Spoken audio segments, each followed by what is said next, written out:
Boa tarde, pessoal. Espero que vocês estejam me ouvindo bem, me vendo bem. Qualquer coisa vocês me mandem aqui no chat. Eu combinei com a Luísa que eu não ia falar muito, para não atrapalhar muito o trabalho de vocês. Vou deixar o chat aberto para que vocês possam mandar suas perguntas. E no final a gente responde, eu e a Luísa vamos respondendo todo mundo, tá bom? Então participem. Então vamos lá. Eu trabalho bastante com síndrome metabólica, com a parte de prevenção também de doenças, então vou começar aqui a minha apresentação para vocês.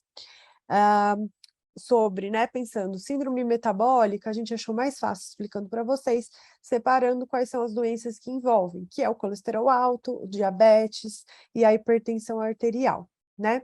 Então, os impactos no nosso dia a dia, né, disso tudo. Falando um pouquinho da minha formação, eu coloquei aqui para vocês, mas para mostrar para vocês que eu já fiz pós-graduação de nutrologia, tanto de síndrome metabólica quanto de nutrologia esportiva, pensando também na parte do emagrecimento, dos atletas, mas uma parte muito importante do meu currículo, e por isso também eu queria mais uma vez agradecer o convite, é que eu fui funcionária do Seconce por quase 2 anos aí, eu tenho muito orgulho de dizer isso, e isso é uma parte muito importante para mim, que também conta como formação, né, de experiência.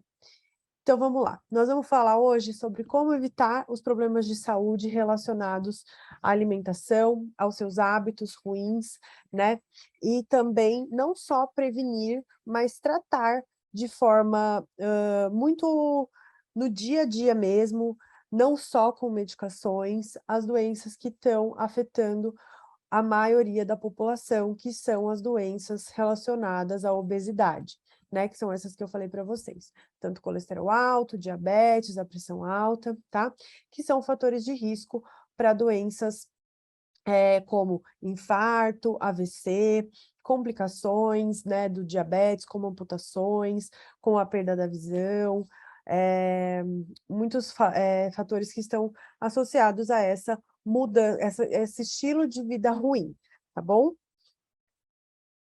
Então, no seu dia a dia, né? Às vezes a gente faz várias coisas que a gente não sabe que estão atrapalhando o nosso estilo, a nossa saúde, né? Então aí a gente se sente cansado, a gente não tem disposição, a gente está sempre engordando e a gente não sabe como mudar isso no dia a dia. Então é isso que eu vou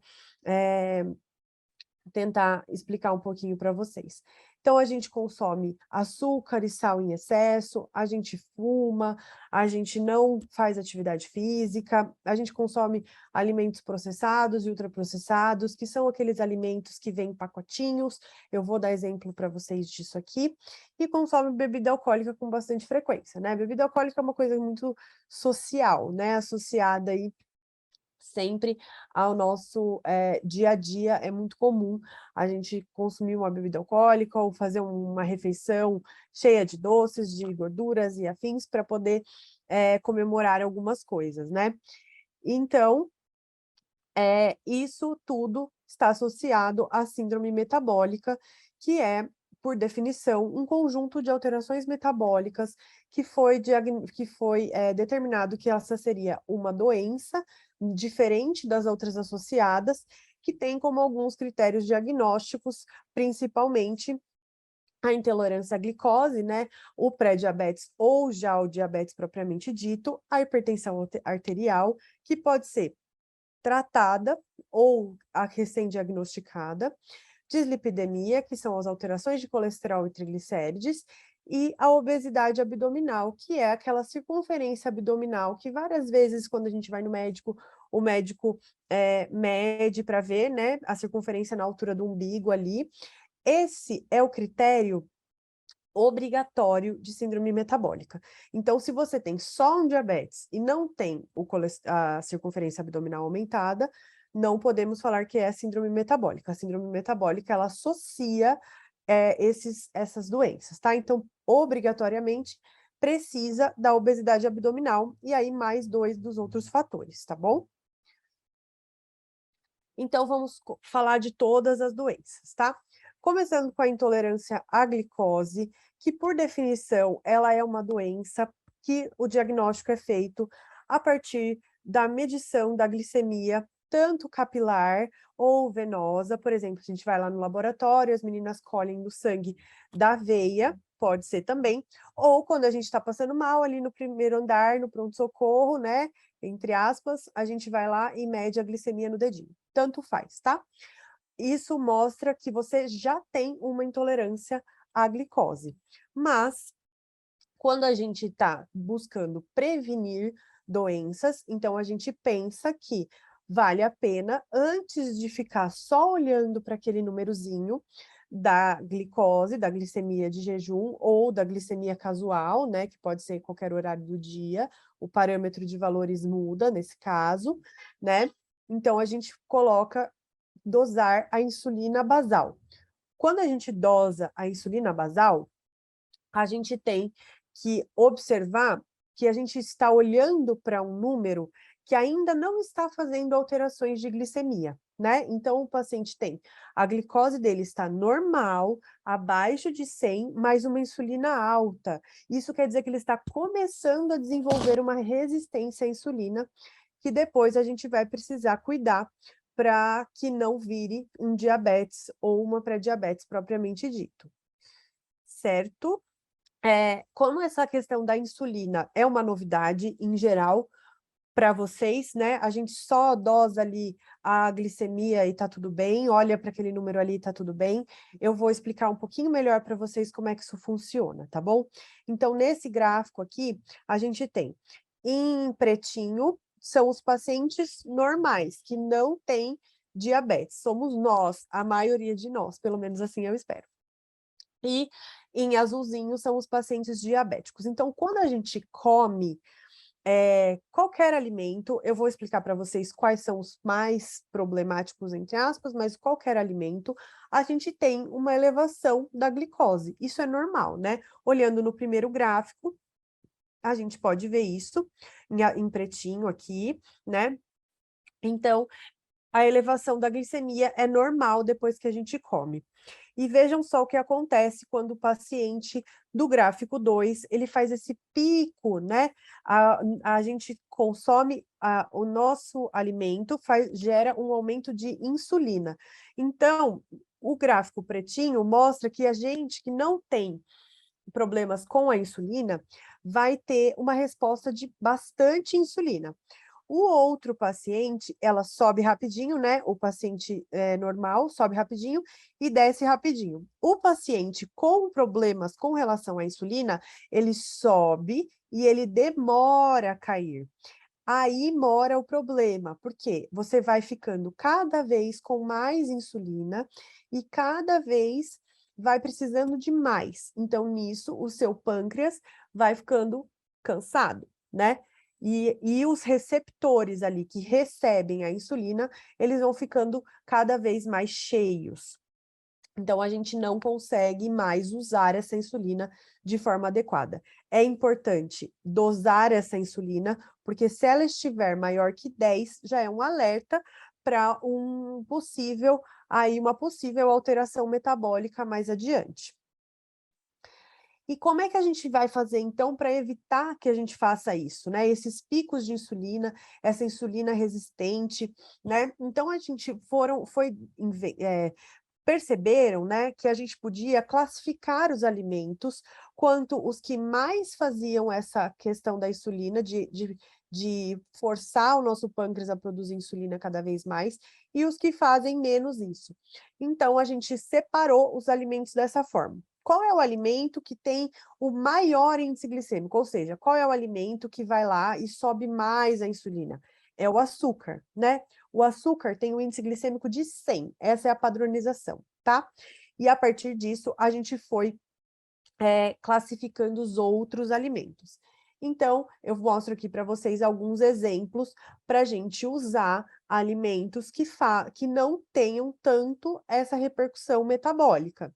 Então, vamos ali, né? Nos alimentos de alto índice glicêmico, a gente vai ter as massas, né? A gente vai ter as massas comuns, né? Massa de farinha branca. Depois, os de médio índice glicêmico, a massa integral, e os de baixo índice glicêmico, um espaguete enriquecido com proteína, ou simplesmente o próprio vegetal na forma de espaguete, né? Então, dessa forma, quando eu penso em prevenir o diabetes, eu sempre vou pensar em usar os alimentos que estão em azul. As frutas que têm o menor índice glicêmico, os achocolatados que não são adoçados, não utilizar açúcar, não utilizar farinha branca, não adicionar açúcar no alimento que não tem açúcar. Então, basicamente, a gente faz essa escolha pelos alimentos da coluninha azul. Agora, pensando na questão da hipertensão arterial, né? Que também é uma doença muito comum, que a gente, lá no CESNT, eu cansei de medir pressão, de perguntar, toma algum remédio todo dia? Quantos de vocês não tomam, né? Um losartana ali, e não se preocupam em pensar em como tirar essa medicação? Ou começa com a pressão alta e depois vai pensar em resolver só com a medicação, né?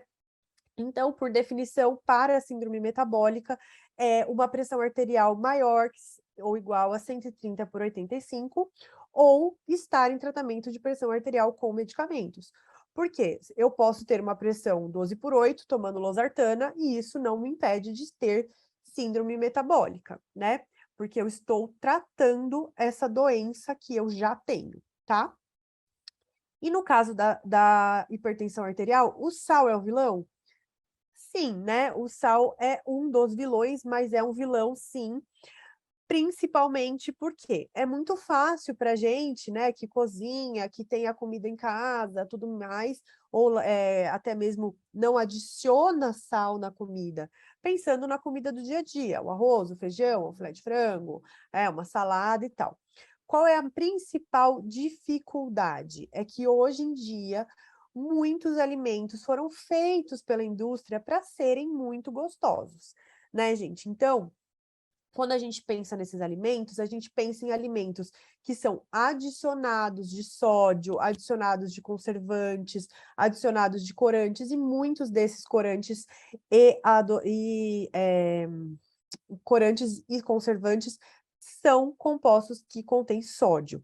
Então, comer a comidinha de casa, do dia a dia, sem sal, tranquilo. Mas, principalmente, a gente tem que prestar atenção nesses alimentos, como eu falei para vocês lá no começo, ultraprocessados, que vêm em pacote. Deem uma olhada quando vocês forem comprar um alimento, na tabela nutricional ali atrás, a quantidade de sódio que tem, né? E aí você come aquilo ali, nem percebe, quando vê já comeu muito sal, muito açúcar, muita gordura, enfim. A gente não percebe quando está consumindo esses alimentos, tá? E agora, pensando na dislipidemia, são duas coisas principais importantes. A gente acha que é só o colesterol ruim ser muito alto. No caso da síndrome metabólica, o LDL, que é o colesterol ruim, ele não é um parâmetro muito utilizado. O parâmetro mais utilizado é o triglicérides alto, acima de 150, e o HDL, perdão, que é o colesterol bom, ser um colesterol baixo, tá? Então, para homens, menor que 40, e para mulheres, menor que 50, está associado ao maior risco cardiovascular. Eu coloquei aqui para vocês esse desenho, né, só para a gente ver como é que corre o sangue numa artéria lisa, né? Uma artéria que não tem arteroma, que não tem placa de colesterol. E embaixo, uma artéria com placa de colesterol, tá? Então, claro que eu costumo falar para os pacientes nas consultas que o colesterol ruim faz a sujeira e o colesterol bom faz a limpeza, né? O HDL alto é um fator protetor. Então, a gente busca um HDL alto, né? Para poder ajudar aí na nossa saúde cardiovascular, e não só pensando nas artérias do coração, mas nas artérias de todo o corpo, né? Pensando em vascularização de membros, vascularização cerebral. Então, é muito importante a gente prestar atenção aí nesses dois marcadores da nossa saúde, tá? E, enfim, no final, de quem é a culpa do colesterol? Se o sal é o vilão da hipertensão, quem que é o vilão do colesterol, né? Isso é muito falado, né? Vira até meme de internet, que um dia é o ovo, outro dia é o glúten, outro dia... Sempre tem alguém que é o culpado. No caso do colesterol, antigamente a gente pensava, né, os estudos mais antigos correlacionavam o consumo de ovos, de carnes gordas, por exemplo, picanha, aquela maminha, a fraldinha, o leite integral, a manteiga e os queijos ao colesterol mais alto. Atualmente, quando a gente já tem alguns estudos um pouco mais aprofundados e também a nossa alimentação foi mudando ao longo dos anos, né? Eu costumo falar para vocês, desculpa, eu costumo falar para vocês, para os pacientes, que nem sempre o que a gente come hoje em dia, a nossa bisavó ou a nossa avó reconhece como comida, né? Então, por exemplo, você fala para sua avó que você come um hambúrguer vegetal, ela não tem ideia o que é isso, né? E, na verdade, é um alimento que foi pego todos aqueles vegetais, adicionados de muita gordura vegetal, né? Para transformar aquilo numa coisa palatável, para que as pessoas pudessem comer, imitando, entre aspas, um hambúrguer. Outro exemplo, salgadinhos, é uma chips, etc. Aquilo não é comida, né? A gente fala que é um produto comestível, mas não é um alimento, tá? Então, hoje em dia, o nosso novo estilo de vida transformou os alimentos. Então, de fato, os alimentos que aumentam e pioram o colesterol ruim e o triglicérides são os alimentos ultraprocessados que têm gordura adicionada e principalmente os que têm também o açúcar em excesso. Porque para o nosso corpo, o colesterol, ele é uma forma de, vamos dizer, de armazenamento de energia. Tá? Então, quando a gente consome energia em excesso, a gente também estoca ela na forma de colesterol. A gente estoca na forma de tecido adiposo, mas o colesterol é uma forma de estoque de gordura dentro do corpo. Um exemplo disso, quando a gente tem gordura no fígado, é porque o seu fígado produziu tanto colesterol que ele armazenou nele mesmo. O seu fígado está recheado de gordura como um estoque de energia, porque ele não entende esse excesso de energia que você está comendo, tá bom? Ele acha que ele precisa estocar para você usar em algum momento. Então, aqui eu tenho essa tabelinha para mostrar para vocês a diferença do que é o processo dos alimentos e por que que eles são tão prejudiciais à nossa saúde, principalmente os ultraprocessados, tá?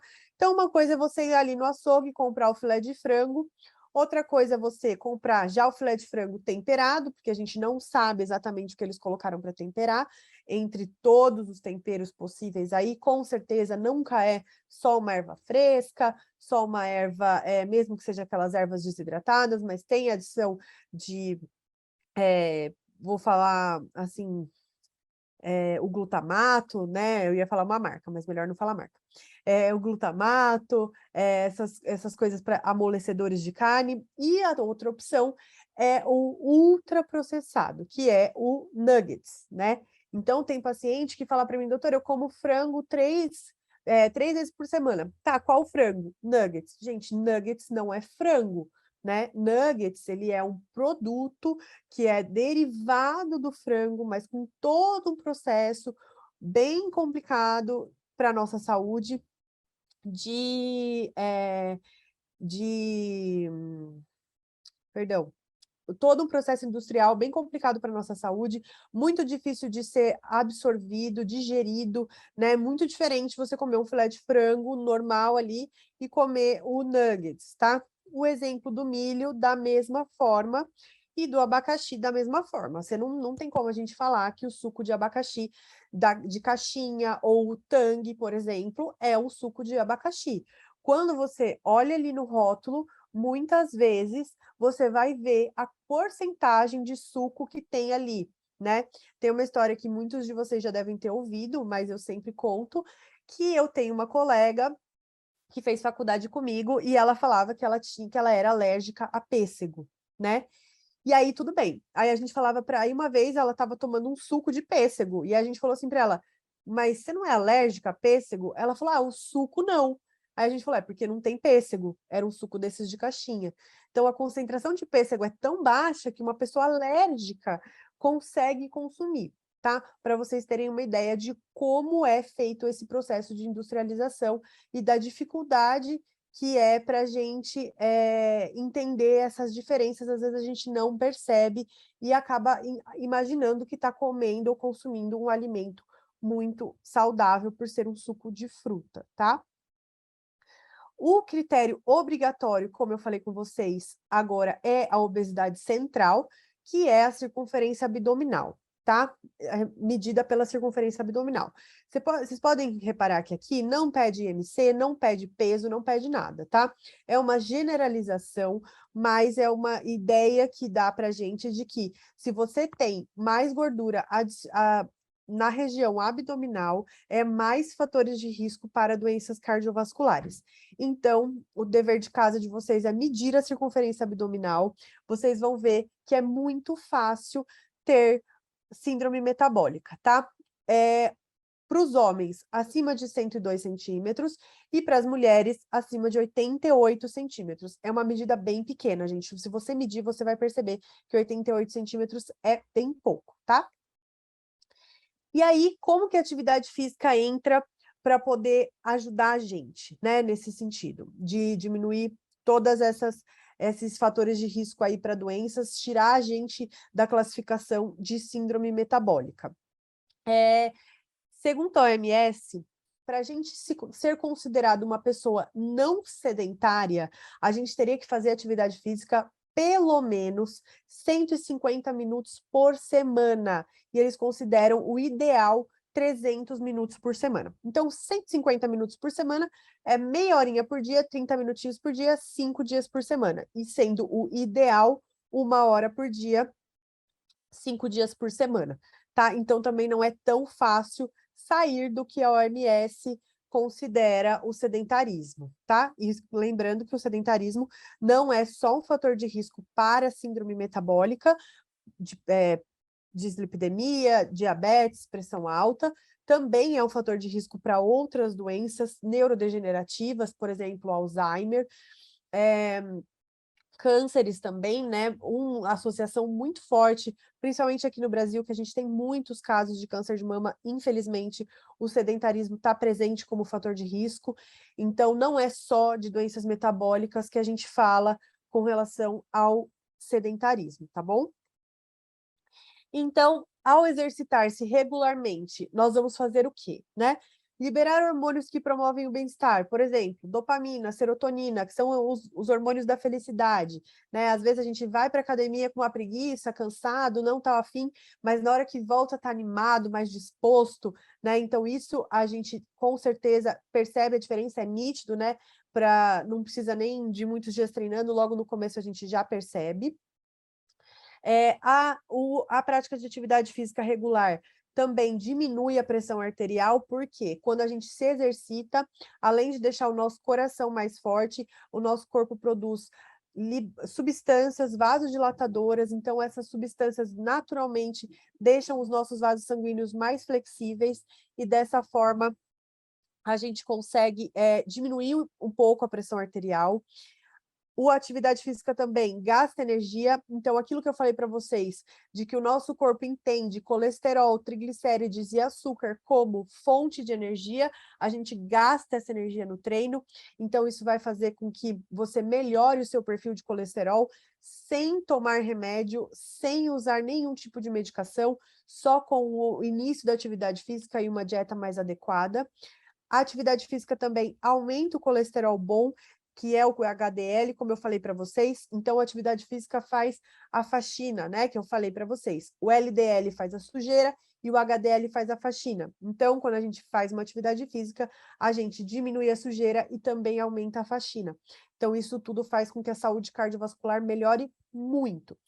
E de quebra, gastando mais energia, fazendo uma atividade física regular aí, a gente tende a emagrecer e isso vai diminuir a circunferência abdominal. Então, tudo que eu falei aqui para vocês, só nesse slide, a gente já consegue resolver, entre aspas, associado a um pouquinho de disciplina, né, na dieta, mas resolver quase todos os parâmetros de síndrome metabólica, sair da síndrome metabólica fazendo uma atividade física regular com uma certa intensidade, tá? Como eu falei para vocês, é muito fácil ter síndrome metabólica, porque hipertensão arterial é uma doença super comum, colesterol alto também, né? A diabetes nem tanto, mas a gente está vendo aumentar também. E a medida da circunferência abdominal de 88 para mulheres e 102 para homem é muito fácil de ter, né, gente? Às vezes a pessoa é magrinha assim, mas você vai lá, mede a circunferência e tá dentro do parâmetro, tá? Mas também, como eu falei, prevenir e tratar também não é tão difícil assim, tá? Demanda bastante esforço, disciplina e escolhas, né? Que são escolhas que a gente faz todos os dias, um pouquinho, buscando uma saúde melhor, certo?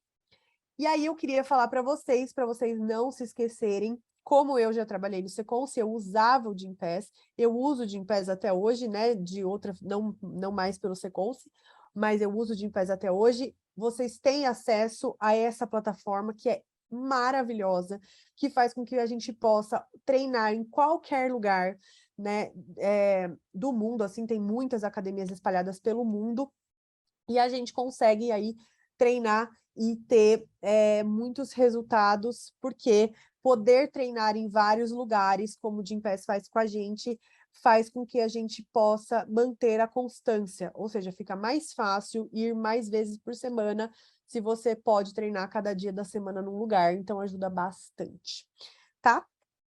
Eu trouxe aqui uma foto para vocês lembrarem de mim como vocês me viam muitas vezes, né? Que eu já fui a doutora do Covid, depois eu fui a doutora do SESMIT, né?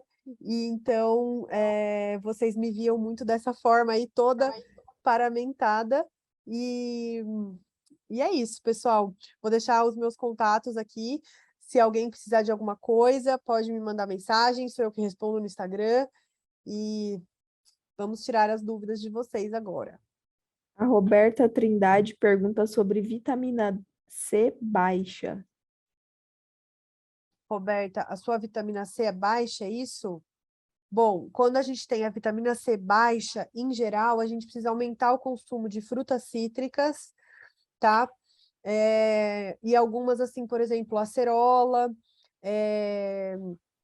que ajuda bastante, mas também vale a pena você ver se você não tem um problema de absorção dessa vitamina, porque vitamina C baixa não é muito comum para gente que tem tanta variedade de frutas e verduras, assim como a gente tem no Brasil, tá? Então, dá uma olhada também se como é que está funcionando o intestino, se não tem uma síndrome do intestino irritável, alguma coisa do tipo, senão ele precisa, se tiver, precisa suplementar. Só a fruta não dá conta de manter a vitamina mais alta, não. A Daniele Bonadio pergunta sobre se ela pode usar a banha no lugar do óleo. Bom, isso é um pouco polêmico, mas vamos lá. Daniele, né? Dani, seguinte, pode usar a banha no lugar do óleo, mas a questão é a quantidade. Se você vai untar uma frigideira, por exemplo, passar uma frigideira ali para grelhar uma carne, é tão pouca quantidade que, na verdade, para a nossa saúde, tanto faz qual óleo você está usando. Agora, se você vai fazer uma coisa em imersão, por exemplo, pegar uma panela e fritar um bife à milanesa, o ideal seria não fazer isso, né? De forma nenhuma, independente de qual óleo você vai usar. Então, usando pouquinho, tanto faz se vai ser banha, se vai ser óleo de coco, se vai ser azeite ou se vai ser óleo de soja, tá? O importante é usar pouco, tá bom? A Márcia pergunta: o que posso fazer para aumentar a vitamina B12? Márcia, principal fonte de B12 que a gente tem é o ovo. Se você não for vegana, consuma pelo menos um ovo por dia. Agora, se tiver muito baixa, abaixo de 300, inicialmente precisa suplementar, só o ovo não vai dar conta. Mas se você não tá tão baixa, abaixo de 300, pode ser só o ovo mesmo, um ovinho por dia já dá conta de aumentar bem a B12. Doutora, queda de cabelo, pode faltar alguma vitamina específica? Com Pode ser certeza. falta de alguma vitamina específica? Sim, com certeza. Principalmente, na verdade, não é uma vitamina, mas o que a gente mais vê em queda de cabelo é ferritina baixa. Quando o estoque de ferro está baixo, tem muita queda de cabelo.